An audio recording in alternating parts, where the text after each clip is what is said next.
Hello students, today we are going to discuss about a type of vector which is called as unit vectors or unit vector.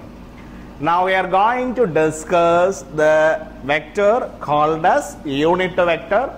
As the name indicates, a vector having unit magnitude is called as a unit vector. A vector having unit magnitude is technically called as unit vectors. Okay, so now we are going to discuss what are the examples of unit vectors. We are familiar with the three coordinates x, y and z. First of all, I am going to draw x-axis, y-axis and z-axis. Okay.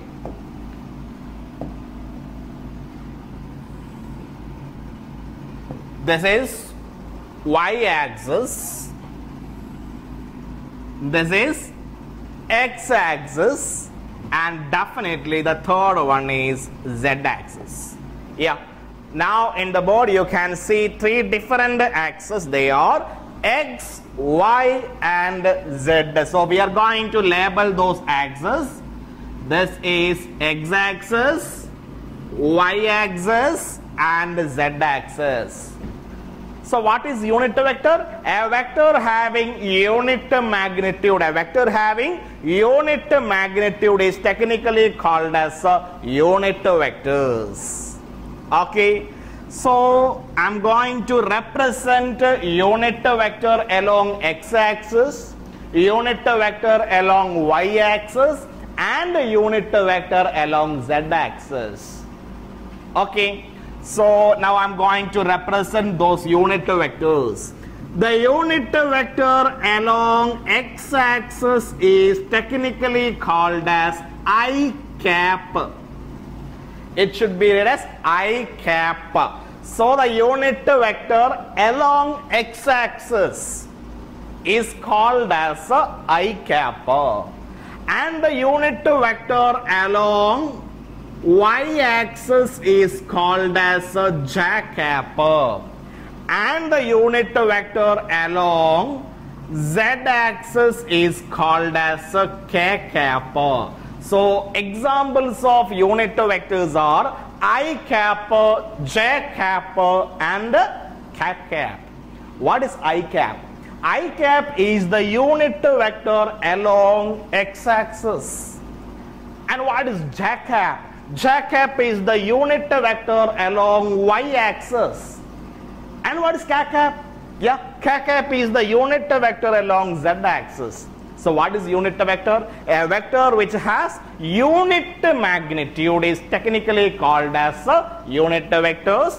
There are three examples: I cap, j cap and k cap are unit vectors along x-axis, y-axis and z-axis respectively. So now we have to represent a unit vector. I am going to represent a unit vector. Okay. Usually a unit vector is represented by cap. For example, a cap is equal to a cap is the unit vector. A cap is equal to. How can we obtain a unit vector? That is our question.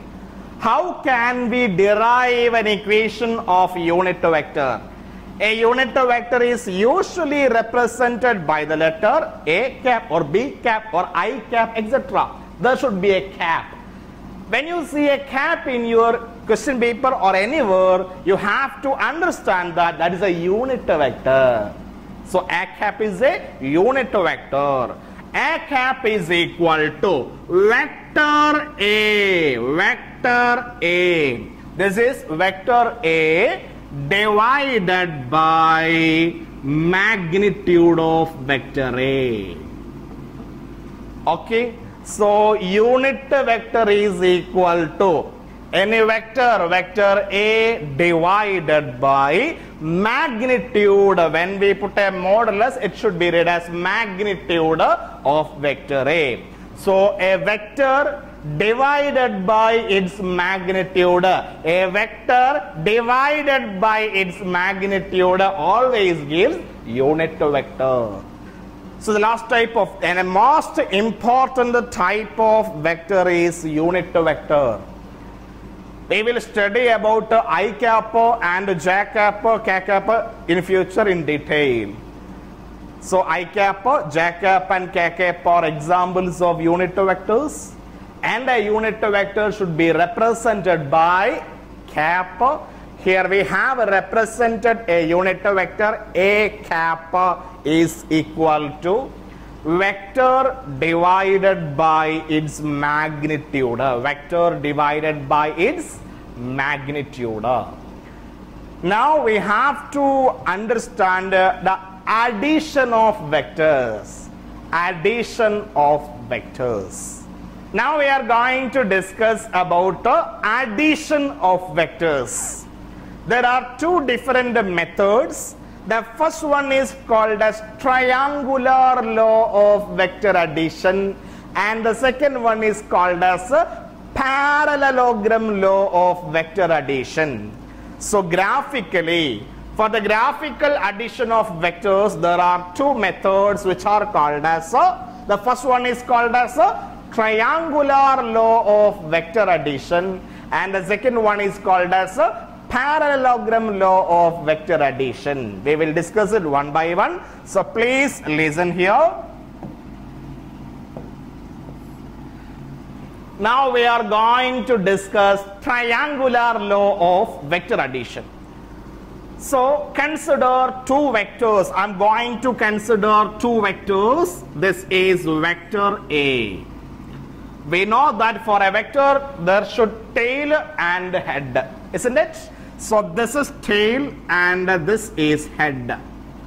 This is head of vector A. So I have to write A and it should be vector. So this is vector A. And now we have to consider another vector, vector B. So I'm going to consider another vector, vector B.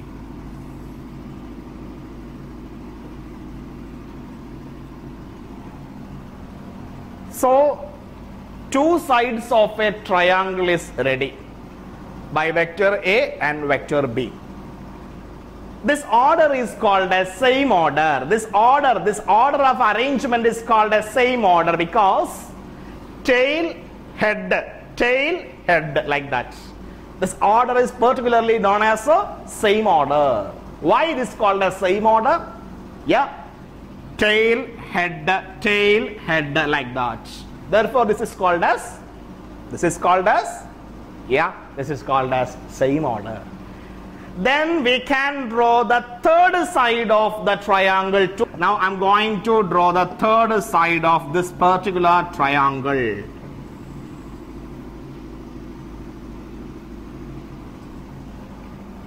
That will be A plus B. This is vector A and this is vector B, and the third side is A plus B. This law is called as triangular law of vector addition. Now I am going to define this particular law. If two vectors, vector A and vector B, represents two sides of a triangle in same order, I am again repeating.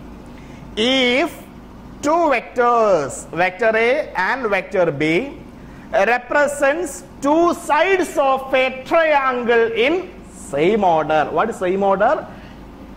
Tail, head, like that. So if two vectors, vector A and vector B, represents two sides of a triangle in same order, then the third side of the triangle, in reverse order. Why it is called as reverse order? Tail, head, tail. The third side should be in reverse order. Because here this is tail, here this is head.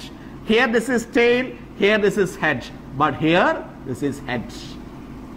So that order is called as reverse order. Then the third side of this triangle in reverse order gives a resultant vector. So now we can revise the first law, which is called as triangular law of vector addition. If two sides of a triangle is represented by two vectors in same order. If two sides of a triangle is represented by two vectors A and B in same order, then the third side of the triangle in reverse order gives resultant vector. This is A, this is B, then the third side is A plus B. Today we have discussed about a unit vector, the concept of unit vector. Some examples are along x-axis, that is called as I cap, along y-axis, that is called as j cap, along z-axis, that is called as k cap. So see you in next class. Thank you.